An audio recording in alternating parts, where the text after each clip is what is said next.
Olá pessoal, tudo bem? Vamos dar continuidade em nossos estudos.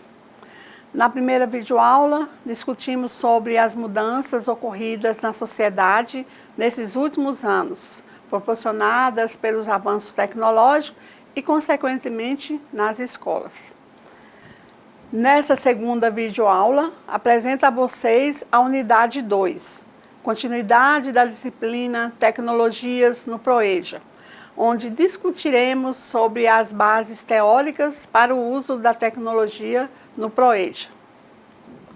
É nossa intenção levá-los a refletirem essa nova sociedade na qual estamos inseridos, conhecer as bases teóricas construídas por alguns autores que contribuíram e continuam contribuindo para o momento atual, onde o homem se vê tomado pela ciência, dono do seu destino, e ainda discutir o novo papel que a tecnologia trouxe no campo educacional com o fim das fronteiras e o avanço do processo de globalização.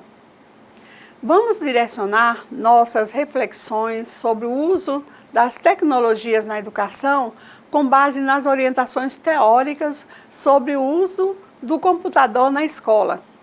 Precisamos da fundamentação teórica para entender qual o seu papel e em que sentido pode contribuir para a construção do conhecimento.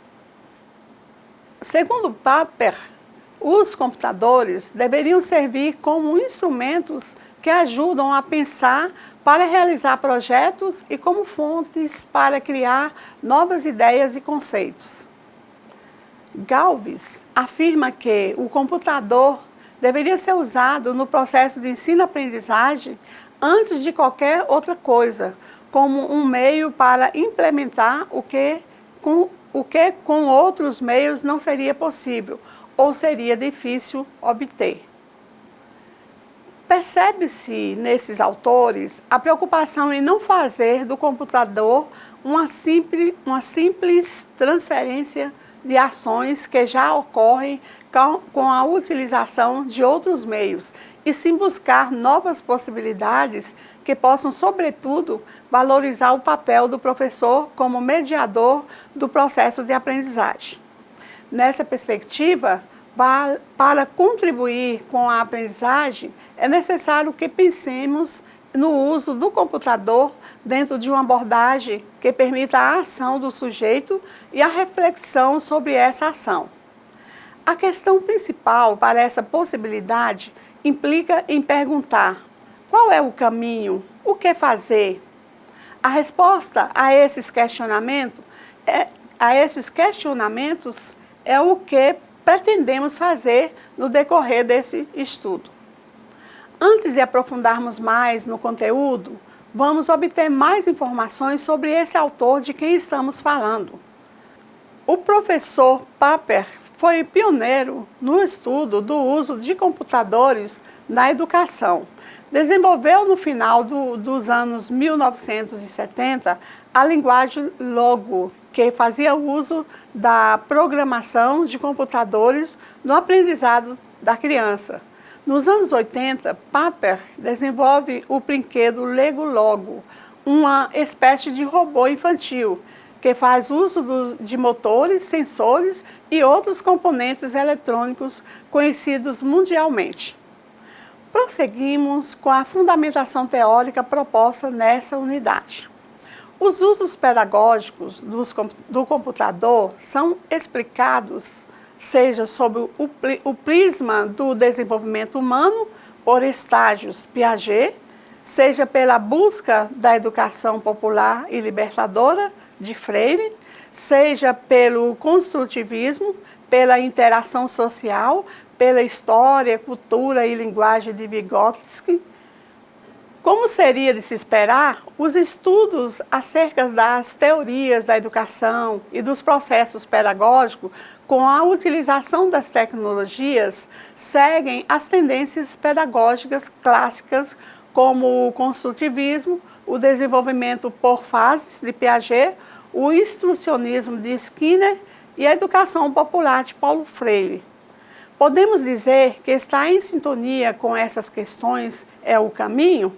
Sim, podemos. Isso permite a possibilidade de pensar em um trabalho que possa caminhar no sentido de uma discussão que contemple valores na educação, de que o caderno didático de vocês menciona como a valorização do processo de construção e a interação com o meio e com outros sujeitos. A informática, nesse contexto, não seria vista como o centro das atenções, mas como transformadora nos processos de quebra de paradigmas, de mudanças de postura e de estabelecimentos de diálogos entre conhecimentos e sociedade. Nesse caso, o ponto de partida não está na máquina, mas na problematização proposta. A máquina é um meio que potencializa e oferece novas possibilidades. A sua utilização deve partir do princípio de que o homem e o mundo situam-se numa perspectiva interacionista, sendo o conhecimento o produto dessa interação que é centrada nas formas com que o mundo cultural age e influencia o sujeito em interação com o objeto. Antes de se debruçar sobre as concepções de Papert acerca do que ele considera a melhor prática pedagógica para o desenvolvimento cognitivo dos alunos, faz-se necessária a elucidação de alguns conceitos sobre teoria da aprendizagem, notadamente as diferenças entre construtivismo e instrucionismo de Papert, que descreve duas possibilidades do uso do computador na educação. O construcionismo e o instrucionismo estão opostas entre si. Para melhor compreender o primeiro, que é a abordagem que nos interessa, vamos apresentar alguns elementos que o diferencia do segundo. Vejamos as ilustrações a seguir. O instrucionismo está preocupado em aperfeiçoar o ensino, enquanto o construcionismo se preocupa em encontrar estratégias para que o aprendizado ocorra a partir do mínimo ensino. Isso não significa minimizar o papel do professor, apenas mudar o foco de sua ação, que passa a ser o de ensinar de forma a produzir a maior aprendizagem a partir de mínimo de ensino. O construcionismo parte do princípio de que as pessoas podem construir por si mesmas seus métodos de resolução de problemas e o computador oportuniza possibilidades para que o estudante possa se expressar livremente, com liberdade para trabalhar. Foi Papert quem fundou o construcionismo, baseado no construtivismo de Piaget. No entanto, ao contrário do instrucionismo, no construcionismo a atenção é dada à forma de aprendizado. Papert estava interessado em estudar a conversa entre o aprendizado e os artefatos, o que levou à aprendizagem autodirigida. Segundo a teoria de Papert, é considerada como mais ampla e consiste em um foco maior do construtivismo. Isso é porque ele nos permite compreender a formação e transformação de ideias em diferentes contextos.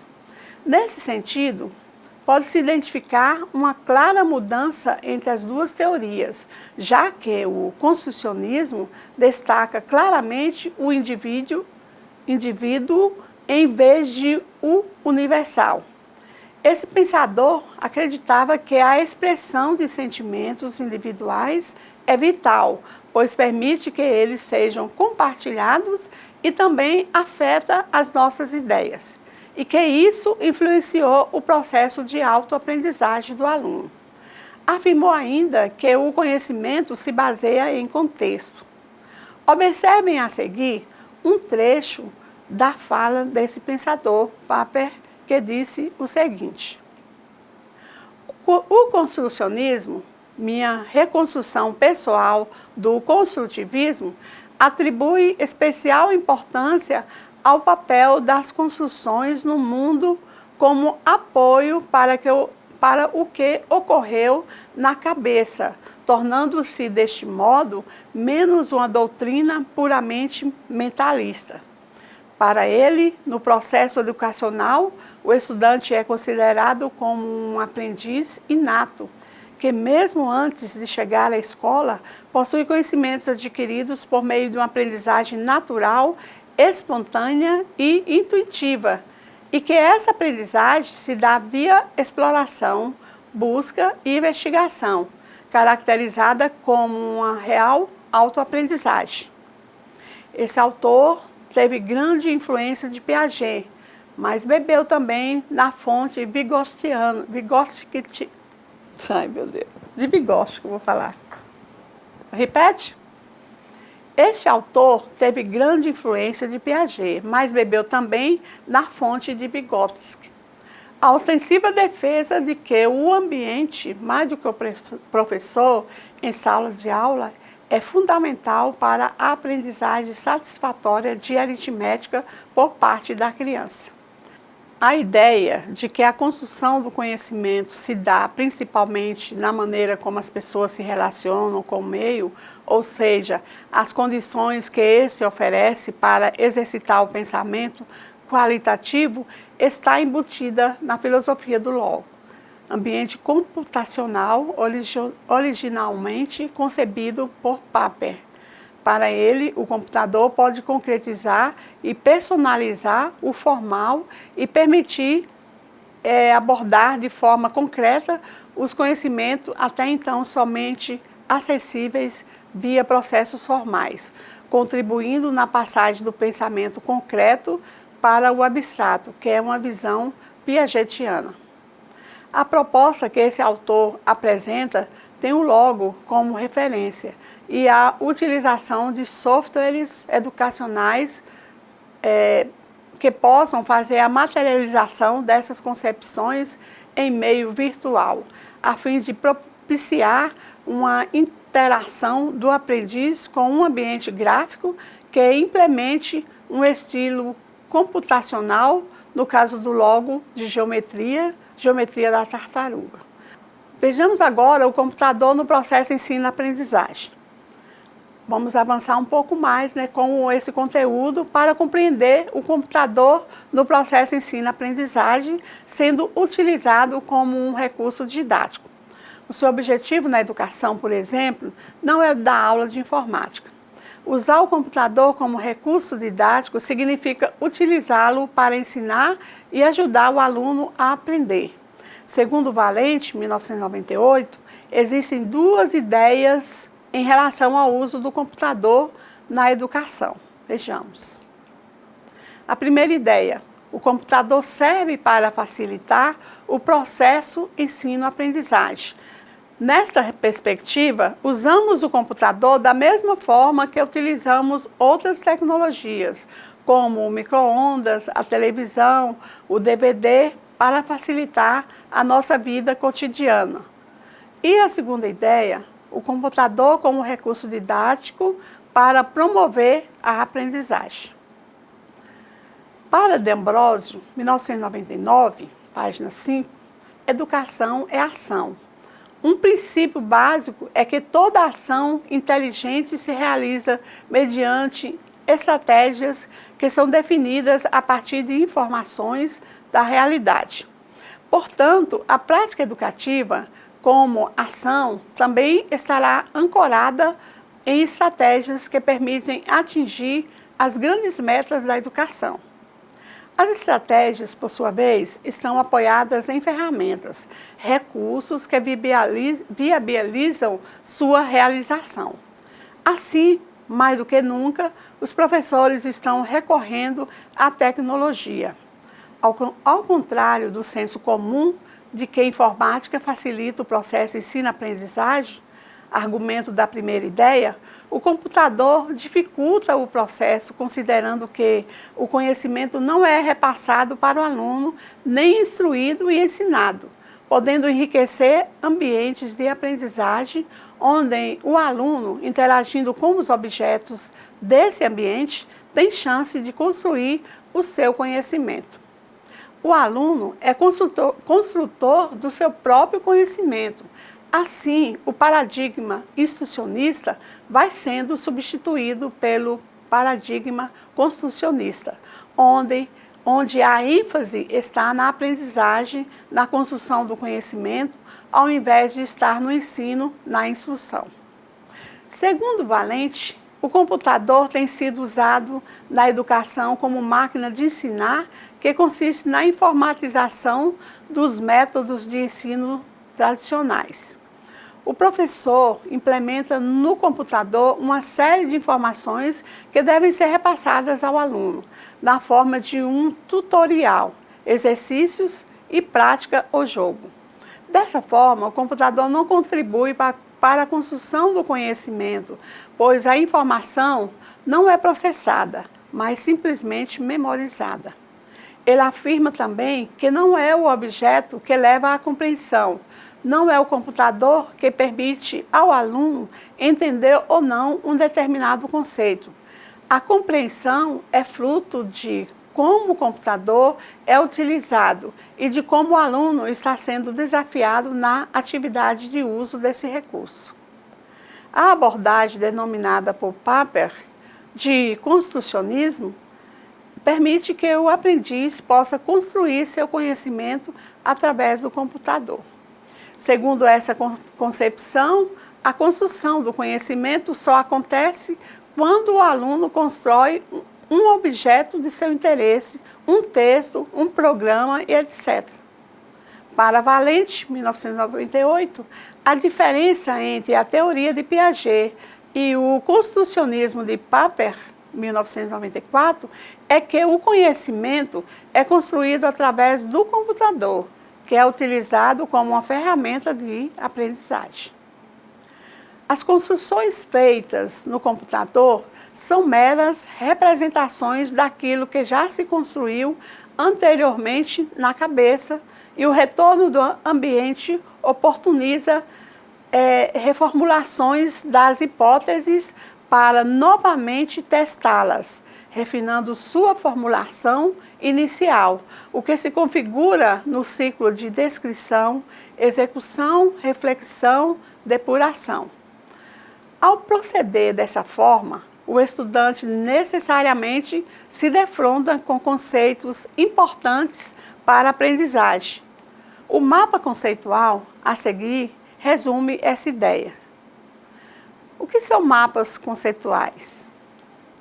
Mapas conceituais são estruturas esquemáticas que representam um conjunto de ideias e conceitos dispostos em uma espécie de rede de proposições, de modo a apresentar mais claramente a exposição do conhecimento e organizá-lo segundo a compreensão cognitiva do seu idealizador. Portanto, são representações gráficas que indicam relações entre palavras e conceitos, desde aqueles mais abrangentes até os menos inclusivos. São utilizados para a facilitação, a ordenação e a sequenciação hierarquizada dos conteúdos a serem abordados, de modo a oferecer estímulos adequados à aprendizagem. Aqui está um exemplo. O mapa conceitual, na verdade, se compreende em um resumo com palavras-chave. Pode ser utilizado balões interligados para explicar o que está sendo estudado. Um mapa conceitual possui diversas utilidades práticas, destacando-se a avaliação da consolidação de um conhecimento adquirido pelo educando, não estando, portanto, mais próximo da apresentação de um conhecimento novo a esse educando. Assim, a utilização de um mapa conceitual como um método avaliativo trata-se de uma técnica não tradicional e qualitativa que busca observar como o aluno estrutura, organiza, hierarquiza, integra e relaciona conceitos de certa unidade de estudo, Assim, a utilização de um mapa conceitual como um método avaliativo trata-se de uma técnica não tradicional e qualitativa, que busca observar como o aluno estrutura, organiza, hierarquiza, integra e relaciona conceitos de certa unidade de estudo, procurando obter evidências de aprendizagem significativa. Uma das possibilidades de uso de computadores na educação, em especial no ProEja, é a construção de mapas conceituais, como o mostrado na sessão anterior. Esse tipo de representação tem sido utilizado frequentemente para diversos fins na educação. Faremos a discussão sobre sua produção e utilização, principalmente devido à facilidade e ampliação do seu uso após a criação de softwares diversos, muitos deles livres. Antes, porém, de prosseguir, é importante definir alguns termos importantes: conceito e estrutura cognitiva. Vamos por parte. O que significa o termo conceito? O que representa de importante na utilização do mapa conceitual? A noção do termo conceito é discutida por diversos autores e de diferentes formas, mas para sermos coerentes com a própria teoria que embasa o uso e a criação de mapas conceituais, vamos adotar a ideia baseada na teoria de aprendizagem de Ausubel. As pessoas pensam com conceitos, o que revela sua importância para a aprendizagem. Assim, entenderemos por conceito quaisquer objetos, eventos, situações ou propriedades que possuem atributos criteriais comuns e que são designados por algum signo ou símbolo, tipicamente uma palavra, um significado genérico. Pode ser para nós uma simples palavra ou um simples desenho, pode representar um conceito. Estrutura cognitiva, como pode ser definida? Conteúdo total e organizado de ideias de um dado indivíduo, ou no contexto de aprendizagem de certos assuntos, refere-se ao conteúdo e organização de suas ideias naquela área particular de conhecimento. Os mapas conceituais foram originalmente desenvolvidos por Joseph Novak para dar suporte à aprendizagem significativa de Ausubel. Eles podem ser utilizados por alunos e professores como uma linguagem para descrição e comunicação de conceitos e como esses se relacionam. O pesquisador define mapa conceitual como uma ferramenta para organizar e representar o conhecimento. Os conceitos aparecem dentro de caixas e as relações entre eles são especificadas por meio de frases de ligação que unem cada um dos conceitos.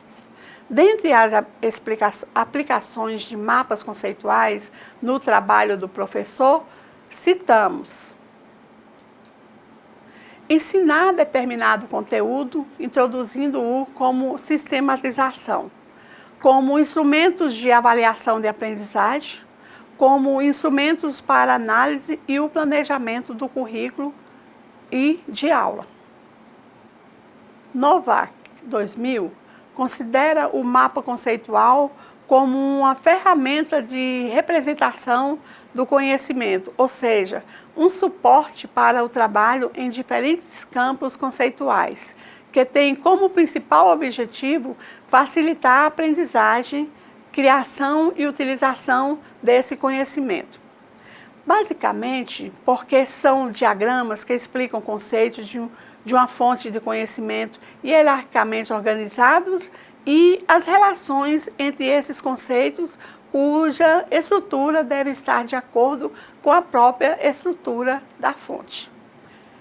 E agora, acadêmicos, como elaborar um mapa conceitual? onde buscar a ferramenta necessária.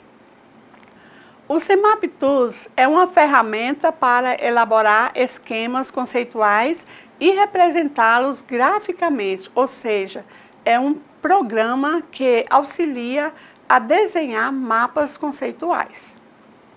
O programa pode ser baixado gratuitamente da internet. Com certeza é a melhor opção para a criação de mapas mentais ou mapas conceituais. Tem bastante funções e facilita muito a criação de quem trabalha com esse método. Além do CEMAP Tools, podemos encontrar algumas ferramentas também gratuitas e algumas colaborativas. Com uma pesquisa na internet, várias delas ficarão acessíveis. Algumas delas propiciam construções online e colaborativas. Outras permitem inserção de imagens e vídeos. Na primeira vez, é interessante que o professor faça o mapa conceitual com os alunos, para mostrá-los como é a dinâmica de construção e elaboração. Depois, os alunos estarão mais familiarizados e provavelmente conseguirão fazer sozinho, inclusive para quando precisarem estudar. Um mapa conceitual possui diversas utilidades práticas, destacando-se a avaliação da consolidação de um conhecimento adquirido pelo educando, não estando, portanto, mais próximo da apresentação de um conhecimento novo ao educando. Os mapas conceituais compõem um grande recurso para detectar e apreciar o que os alunos já sabem e são proveitosos enquanto apoio ao esquema de percursos de aprendizagem. São de grande valia também na compreensão de leitura de livros, de textos, assim como na captação e interpretação de obras literárias e de artigos publicados em revistas de jornais. Como uma ferramenta de aprendizagem, o mapa conceitual é favorável para o estudante para fazer anotações, resolver problemas, planejar o estudo e a escrita de grandes relatórios, preparar-se para avaliações, identificar a integração dos assuntos. Os mapas conceituais podem ser utilizados nas áreas do ensino e da aprendizagem, como, por exemplo, nos planejamentos e nas pesquisas educacionais. Um mapa conceitual evidencia como uma pessoa aprende certo assunto, normalmente de maneira diferenciada de outra pessoa. Eles simplificam a abordagem a problemas complexos. Servem para que o educando reveja e relembre conteúdos recorrendo à sua memória. A sua construção pode funcionar como uma importante e eficaz estratégia de autoaprendizagem, mas também pode ser aproveitada como elemento de avaliação. De maneira geral, os mapas precisam ser elaborados de forma que o aluno relacione o mapa ao conhecimento prévio que ele já possui, não ficando essa elaboração de maneira solta, sem ligação com o que ele já sabe. Assim, os conhecimentos novos adquiridos com o mapa são introduzidos na bagagem de conteúdo que o aluno já possui. Então, professor, contextualize bem o assunto com o qual irá tecer o mapa conceitual. Assim, o aluno fica mais familiarizado com o conteúdo.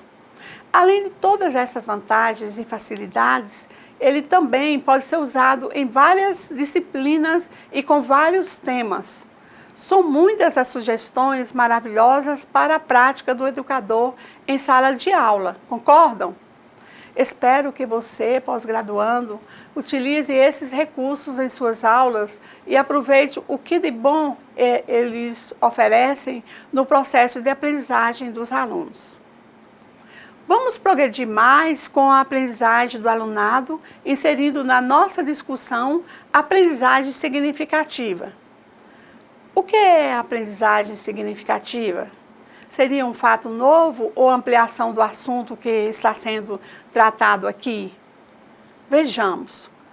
Procurando entender como a mente humana absorve, transforma, armazena e faz uso de uma nova informação, Davi Ausubel propôs uma nova teoria cognitiva, a aprendizagem significativa, que, segundo ele, processo por meio do qual uma nova informação se relaciona de maneira substantiva, não literal e não arbitrária a um aspecto relevante da estrutura cognitiva do indivíduo. Em outras palavras, ensinar significativamente implica necessariamente valorizar aquilo que o aluno traz como conhecimento prévio e subsunsor ou inseridor, usando-o como um ponto de referência, algo que a nova informação se apoiará até que também ela adquira conteúdo ou significado suficiente para se adaptar à estrutura cognitiva desse aluno.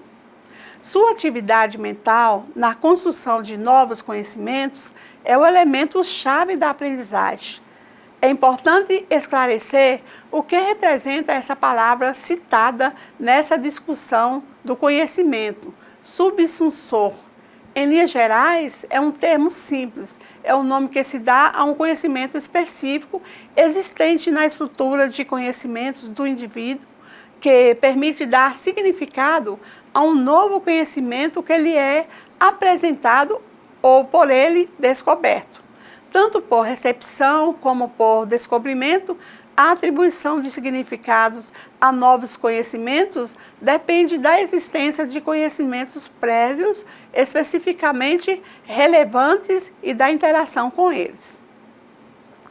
Introduz-se a ideia de cognição e da participação ativa do aluno na construção de sua aprendizagem. Para aprender, o aluno passa por uma situação de desequilíbrio para depois estabelecer relações significativas entre o conhecimento novo e aquele que já possuía. O ensino está voltado para os processos individuais de aprendizagem dos estudantes. O principal fundamento teórico dessa concepção é o conceito de aprendizagem significativa de Ausubel. Ele entende a aprendizagem como um processo individual de construção de significado que se dá de forma diferente em cada estudante, considerando que cada um parte de seus conhecimentos prévios e de uma predisposição para aprender. Para Ausubel, aprender significativamente é ampliar e reconfigurar ideias já existentes na estrutura mental e, com isso, ser capaz de relacionar e acessar novos conteúdos. Quanto mais significativa e clara a aprendizagem se apresentar, maior será a sua funcionalidade, tendo em vista que oferece mais possibilidades de interação com novas situações e conteúdos. É de fundamental importância que fique entendido que esse processo de aprendizagem significativa exige uma participação ativa do aluno, pois trata-se de um processo por meio do qual uma nova informação relaciona-se de maneira substantiva, não literal e não arbitrária, a um aspecto relevante da estrutura de conhecimento do indivíduo. Em outras palavras, os novos conhecimentos que se adquirem relacionam-se com o conhecimento prévio que o aluno possui.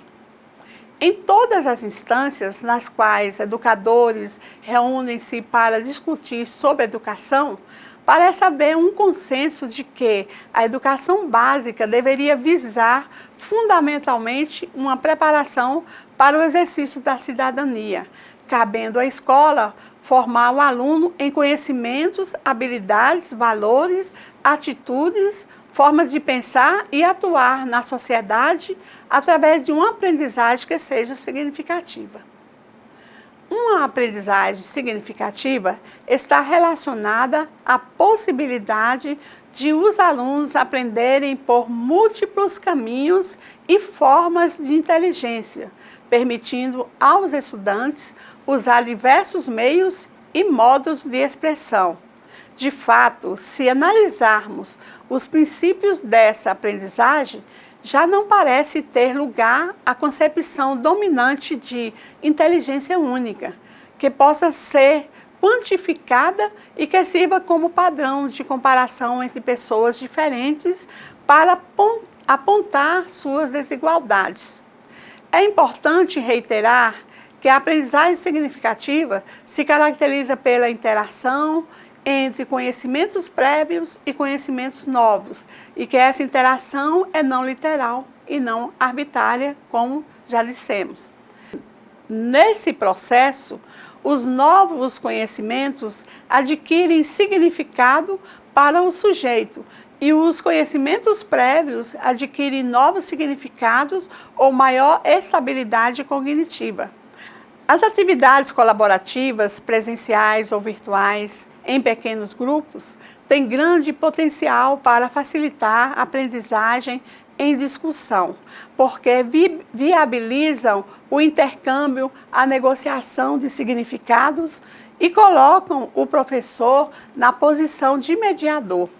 Mas isso não significa que uma aula expositiva clássica não possa facilitar a aprendizagem significativa.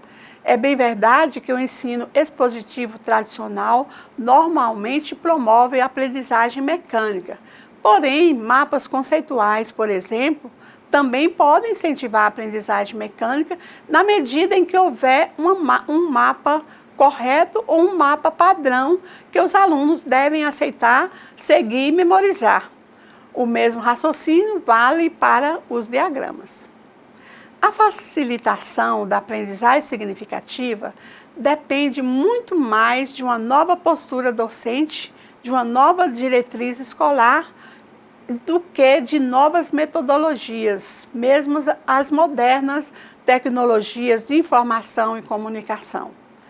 A aprendizagem ocorre a partir do envolvimento do aluno com a construção do conhecimento, em que as ideias iniciais dos alunos exercem função importante no processo que toma como ponto de partida o conhecimento que o aluno possui.